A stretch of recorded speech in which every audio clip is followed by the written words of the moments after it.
దేశంలో సార్వత్రిక ఎన్నికలు సమీపించాయి. ఇంకో నెల రోజుల్లో షెడ్యూల్ వెలువడే అవకాశముంది. మార్చి 2వ వారం నాటికి దీన్ని విడుదల చేయడానికి కేంద్ర ఎన్నికల కమిషన్ చర్యలు తీసుకుంటోంది. ఏప్రిల్, మే నెలలో లోక్సభ ఎన్నికల ప్రక్రియ పూర్తవుతుంది.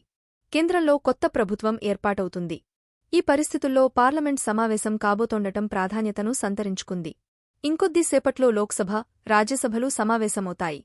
ఇవి ఓటాన్ అకౌంట్ బడ్జెట్ సమావేశాలు. ఉదయం 11 గంటలకు ఉభయ సభలను ఉద్దేశించి రాష్ట్రపతి ద్రౌపది ముర్ము ప్రసంగిస్తారు. ఫిబ్రవరి 1వ తేదీన కేంద్ర ఆర్థికశాఖ మంత్రి నిర్మల సీతారామన్ బడ్జెట్ ప్రతిపాదనలను సభకు సమర్పిస్తారు. 3 నెలల కాలానికి మాత్రమే సరిపడేలా బడ్జెట్ కేటాయింపులు ఉండొచ్చని అంచనా వేస్తోన్నారు. కొత్త ప్రభుత్వం ఏర్పడేంత వరకు అవసరమైన ఆర్థిక లావాదేవీలను నిర్వహించడానికి అవసరమైనంత మేర కేటాయింపులు ఉంటాయి. కొత్త ప్రభుత్వం ఏర్పాటైన తర్వాత మరోసారి సభ సమావేశమవుతుంది. కాగా ఎన్నికలు సమీపించిన నేపథ్యంలో కేంద్ర ప్రభుత్వం గుడ్ న్యూస్ ఇచ్చింది. ఎలక్ట్రానిక్ గ్యాడ్జెట్స్ అమ్మకాలు, మొబైల్ ఫోన్ల ధరలు భారీగా తగ్గేలా చర్యలు చేపట్టింది. సెల్ ఫోన్ల తయారీలో వినియోగించే విడి భాగాలు, ఇతర పరికరాలపై వసూలు చేస్తోన్న దిగుమతి సుంకాన్ని భారీగా తగ్గించింది.